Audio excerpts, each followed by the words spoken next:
लोग अपने समय से आगे होते हैं। वो मौजूदा समय में समाज को आगे की राह दिखाते हैं।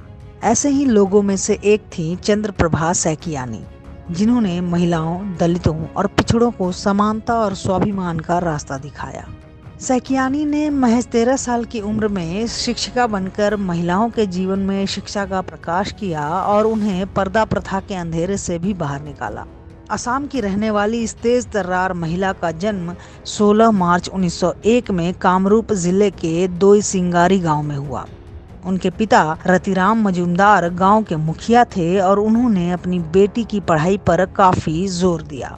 चंद्रप्रभा ने न सिर्फ अपनी पढ़ाई की बल्कि अपने गांव में पढ़ने वाली लड़कियों के लिए भी प्रयास किए। जब वे 13 साल की थीं तो उन्होंने अपने गांव की लड़कियों के लिए प्राइमरी स्कूल खोला। वहां इस 13 साल की शिक्षिका को देखकर स्कूल इंस्पेक्टर प्रभावित हुए और उन्होंने चंद्रप्रभा सैकियानी को नौगांव मिशन स्कूल का वजीफा दिलवाया। चंद्रप्रभा ने लड़कियों के साथ शिक्षा के स्तर पर हो रहे भेदभाव के खिलाफ भी नौगांव मिशन स्कूल में जोर शोर से आवाज उठाई। चंद्रप्रभा ऐसा करने वाली पहली लड़की मानी जाती हैं। उस समय पर्दा प्रथा चलन में थी। महिलाएं सार्वजनिक सभाओं में भी पर्दे के पीछे बैठा करती थीं।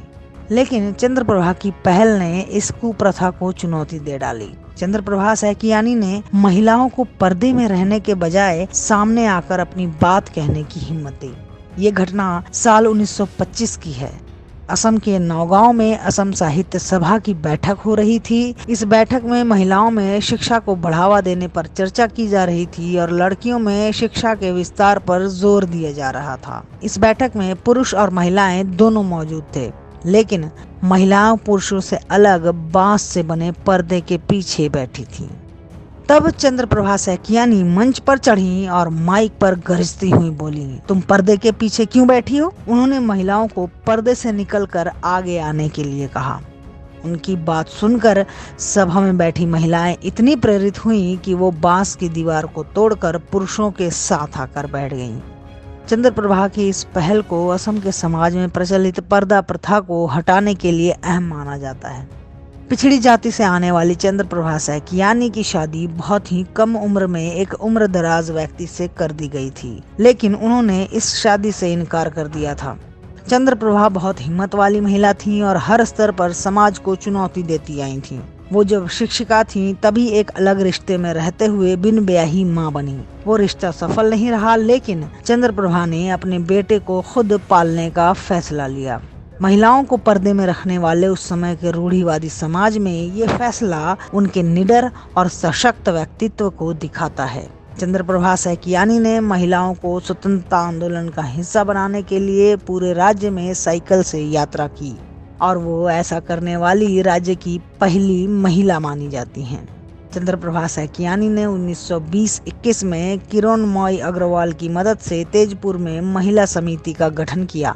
चंद्रप्रभा और अन्य स्वतंत्रता सेनानियों ने वस्त्र योजना यानी विदेशी कपड़ों का बहिष्कार करने को लेकर एक मुहिम चलाई और वस्त्रों को जलाया। इस अभियान में बड़े पैमाने पर महिलाओं ने भी हिस्सा लिया। चंद्रप्रभा दलितों और पिछड़ों की आवाज बनकर भी उभरी। उनके गांव में अनुसूचित जाति के लोगों को तालाब से पानी लेने की अनुमति नहीं दी जाती थी, लेकिन चंद्रप्रभा सैकियानी ने इसके खिलाफ लड़ाई लड़ी और लोगों को उनका हक दिलवाया। उन्हीं की कोशिश से लोगों को तालाब से पानी लेने का अधिकार मिल पाया। उन्होंने मंदिर में पिछड़ी जातियों के प्रवेश को लेकर भी आंदोलन किया, लेकिन वे इसमें सफल नहीं हो पाई। सन 1930 में उन्होंने असहयोग आंदोलन में भाग लिया और जेल भी गईं। सन 1947 तक वे कांग्रेस पार्टी की कार्यकर्ता के तौर पर काम करती रहीं। आखिर में 16 मार्च 1972 को कैंसर से जूझते हुए उनकी मृत्यु हो गई। चंद्रप्रभा सैकियानी को उनके अप्रतिम योगदान के लिए 1972 में पद्मश्री से नवाजा गया। अगर आपको हमारा वीडियो पसंद आया हो तो इसे लाइक करें, इस चैनल को सब्सक्राइब करें और हाँ, बेल आइकन भी दबाएं ताकि आप तक हमारे वीडियो की नोटिफिकेशन पहुंचते रहें। हमसे जुड़े रहने के लिए अपने सुझाव हमें कमेंट बॉक्स में देते रहें। हमें आपके सुझाव का इंतजार रहेगा। हमारे साथ जुड़ने के लिए धन्यवाद।